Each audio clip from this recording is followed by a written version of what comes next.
Bonjour et bienvenue sur notre chaîne YouTube Occasium. Aujourd'hui, nous vous présentons en exclusivité le modèle vintage de William, commercial chez Occasium. Dans un premier temps, n'hésitez pas à vous abonner à notre chaîne YouTube pour découvrir d'autres contenus en exclusivité.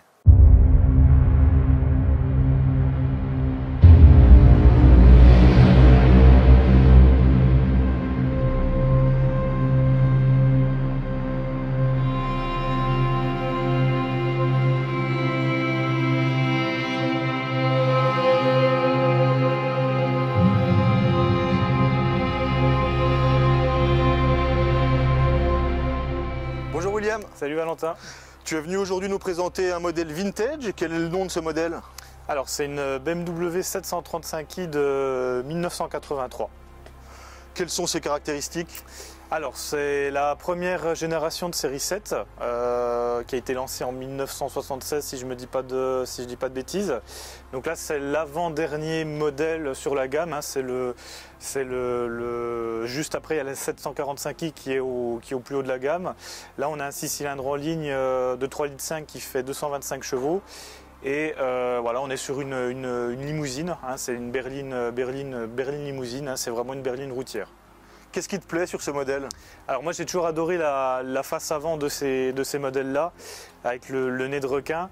De base je voulais une série 6, mais la côte s'est envolée et puis les séries 7 sont beaucoup plus abordables et on garde ce design qui est vraiment magnifique. Et j'adore tout simplement aussi les berlines, hein. C'est beau, c'est confortable, on peut vraiment faire des kilomètres sans aucun problème. Qu'est-ce que tu as changé? Qu'est-ce qui a été modifié? Alors j'ai pas changé grand chose, c'est une voiture que j'ai depuis pas longtemps. La seule chose que j'ai fait c'est les ampoules jaunes et puis les plaques collection. Par contre à l'avenir ce que j'aimerais faire c'est de peindre la partie du pare-choc là en couleur carrosserie. De rabaisser le véhicule et de mettre des jantes Alpina. Et voilà, dans un premier temps pour faire un look comme sur les 635 CSI. Et puis voilà, ouais, ce sera déjà pas mal. Dans le plus pur style vintage, peux-tu nous présenter l'habitacle? Oui, bien sûr. Alors c'est une voiture qui est en cours de restauration, hein, qui n'est pas encore parfait. Donc on a deux bons gros sièges avant électriques qui sont vraiment super confortables. On avait déjà les vitres électriques à l'époque, on avait déjà les sièges électriques aussi. On a la clim, hein, c'est une voiture qui est quand même bien équipée. On a une petite particularité sur ce véhicule qui est propre à ces générations-là.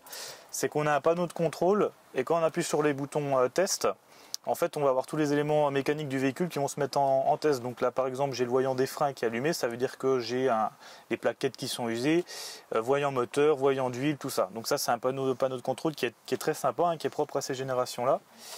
On a une banquette arrière. Bon, c'est pas une banquette, hein, c'est un canapé, hein. C'est un vite au voyage. Pour avoir fait 700-800 km avec d'une seule traite, c'est vraiment super confortable. Vraiment un super véhicule. Le coffre maintenant? Alors, il y a un peu de cirque à l'intérieur, mais voilà, c'est même pas une coffre, c'est une malle, hein, c'est un avion, c'est vraiment, on peut mettre tout ce que tu veux dedans, voilà, il y a vraiment de la place, vraiment de la place. Quelles sont les dimensions de ce modèle? Alors c'est un véhicule qui fait en longueur quasiment 5 mètres, je ne les connais pas par cœur. Au niveau de la largeur, on doit être sur du 2 mètres 10, mais c'est un véhicule qui est assez long. Alors ce qui est assez marrant, c'est quand on compare la première génération de la série 7 à la dernière, si on les met à côté, tu as vraiment l'impression d'avoir une 205 à côté et puis d'avoir un Monster Truck à côté.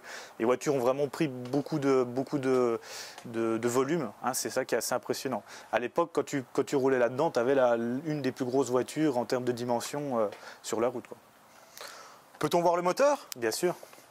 Alors c'est une ouverture qui est assez spéciale aussi, que j'aime beaucoup. Donc la trappe elle est toujours au même endroit. Par contre l'ouverture du capot se fait à l'inverse. C'est pas de l'avant mais c'est à l'arrière. Et donc voilà le moteur. Donc pareil là il n'est pas super beau mais bon c'est un véhicule qui va être restauré. Donc le moteur qu'on a là, pour être vraiment très technique, c'est le M30B35. Donc il a équipé les 635 CSI, les 535 CSI, 535 pardon tout court. C'est également la même base que sur les M6 ou les M5 des mêmes années, modifiées bien sûr. Mais voilà, c'est un moteur à simple arbacam en tête qui est vraiment très coupleux, très puissant.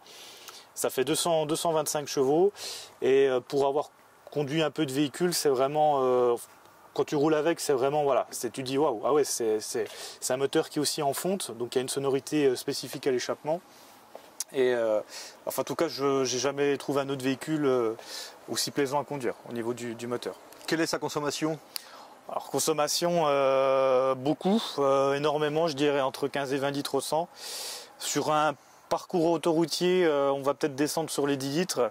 Par contre, quand je m'amuse, je pense même que ça peut monter à 25-30 litres au 100. Voilà, c'est un réservoir de 100 litres aussi, hein, il faut préciser, c'est pas mal.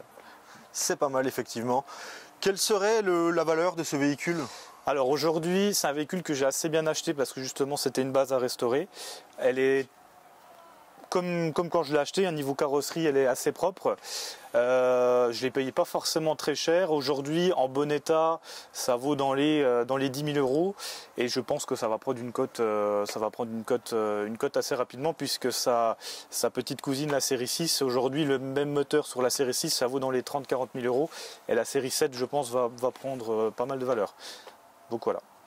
Quel est ton objectif? Continuer de la restaurer, de la vendre, conserver comme un véhicule de collection? Je vois ça comme du patrimoine vivant, parce qu'effectivement c'est un véhicule qui prend de la valeur. Et je pense la garder, je pense la restaurer et en faire un modèle unique à mon goût. Hein. Et non, je pense sincèrement la garder. Peut-être que j'aurai un coup de cœur sur un autre modèle qui me fera la vente, mais pour l'instant c'est la voiture que j'ai toujours rêvé d'avoir. Dernière question, à l'instar de Simon, je sais que tu es un amoureux des modèles vintage. Tu as également d'autres voitures un peu rétro? Alors, j'ai pas d'autres voitures actuellement rétro. Après, j'ai eu des BMW série 5 E39. Bon, c'est pas très rétro, mais voilà, c'était aussi pas mal. Alors, il faut savoir que celle-là, je n'aurais jamais dû l'avoir parce que de base, je recherchais une 405 Mi16. Il n'a strictement rien à voir avec ce modèle-là. Et je me suis rendu compte que dans un budget beaucoup plus comment dire, raisonnable que la 405 Mi16, on pouvait avoir ce genre de véhicule. Mais voilà. Mais en tout cas, pour l'instant, j'ai pas d'autres modèles, peut-être à venir. Très bien. Merci William. Eh ben, merci à toi Valentin.